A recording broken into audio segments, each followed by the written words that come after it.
What's up, and welcome to another edition of the Cover 2 Recap. I'm BruinSportsReport.com publisher Edward Lewis. As always, this is Ryan Karchi, the UCLA beat writer for the OC Register. We're here today at Spalding Field, where UCLA just wrapped up its 11th day of spring practice. Diving right into the injury notes. First and foremost, Thomas Duarte's ankle is not expected to be serious, although he wasn't out at practice today, and I wouldn't expect him to be back for the rest of the week. Miles Jack returned from his wisdom teeth surgery, I guess we're calling it. John Lopez and Colby Seibert also returned. Devin Fuller was still a little bit limited with his back injury, but Mora said again it's nothing expected to be serious. More news and notes came from Jim Mora today, starting first and foremost with the spring scrimmage on Saturday. He said it's going to be more of a 11-on-11, or he hopes it's going to be more of an 11-on-11 scrimmage versus last year's kind of showcase. Tell me about what that means to UCLA fans and particularly to us. You know, it was named. It's still named the spring showcase, but it seems like, thank God, finally it'll be more of a game this year. Last year, you know, Jim Mora admitted as much.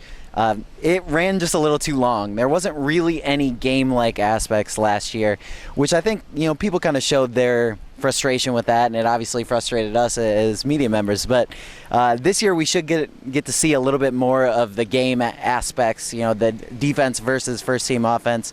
So hopefully that'll be a good development. At this point, it seems like anything can be better than it was last year. Another interesting note that Mora mentioned today was the play of Ashanti Woolard. We've kind of harped on it, I guess, on Thursday's Cover 2 recap about how he just hasn't looked great. Again, today he really struggled. Mora said he's reaching the point where he's almost concerned about the play of Woolard. You know, I thought it was interesting. They ran through 11-on-11, a lot of situational stuff with Brett Hundley, with Mike Faithful, and with Jerry Neuheisel, and Ashanti Woolard wasn't out there. I mean, I don't know if they're trying to send kind of a message to him, but Jim, you know, Mora kind of alluded to the fact that, you know, he had talked with Brett Hundley kind of about Ashanti Woolard and about a lot of the younger guys on the team, just kind of saying that these, you know, Brett kind of said that, you know, these guys don't necessarily understand yet how much more goes into it other than just practice. So the way I kind of took that was that, you know, Ashanti still has a long way to go mentally, and maybe he hasn't necessarily realized what it takes to kind of break through the barrier that Jim is, you know, very clearly said that he's hit. So, you know, at this point, obviously, you know, Mora brought it up again. All the tools are there. He looks like a college quarterback, and a good one at that. The problem is just upstairs. He just needs to figure it all out, and, you know, he's got a year to do it until he's really going to be a part of that quarterback battle next spring. The last note Jim Mora provided to us today was really unprompted. We were talking about Fabian Moreau, and he started out the whole press conference with, well, I haven't really noticed him. Well, he's kind of, you know, that's a good thing. He's doing well. And then by the end of it, he called him a possible future first-round NFL draft pick. Tell me about that kind of dynamic and what you've seen from Fabian so far this spring. It wasn't even just that. He said that he was one of the best cornerbacks he's seen on tape. We're talking about a former defensive back coach, defensive coordinator. He knows what he's looking at. And I think, you know, it was interesting last spring because when Fabian was kind of announced, we all knew that he was going to be one of the top corners. I personally was a little leery of it. I mean, obviously he was a running back when he came here. He told us today that he didn't even consider himself a full-time cornerback until the first game last year. Well, he's made a serious turnaround in that time. I mean, I can't necessarily diagnose it like Mora did, calling him a first-round pick, but this guy is legit. I mean, we've watched him all spring. He's just been blanketing guys. He's been the most consistent cornerback by far.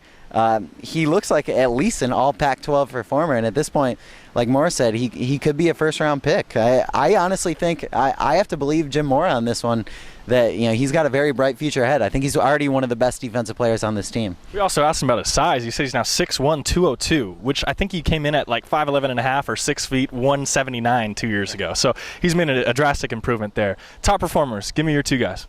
You know, first off, I look at a guy who we've talked about a little bit before, but Devin Lucien, I thought, had a great day. You know, he's been a little bit quiet these last few days, maybe necessarily hasn't been able to showcase his ball skills as much because they haven't been in pads.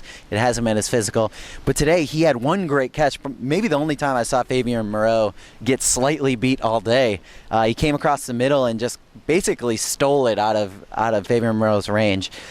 He's clearly, to me, looks like the number one guy. I think Thomas Duarte is going to be up there in catches, but Devin Lucien definitely has shown himself, and he's been a lot quieter this spring, it looks like he's going to really have a breakout year. Another guy who I think is definitely ready for a breakout year, Kenny Clark at nose tackle. I mean, he already looks like the best defensive lineman, maybe one of the best defensive players on the team. He soaks up double teams like it's nothing. I mean, this is a guy who he told us earlier this spring that the light has really just started to come on for him.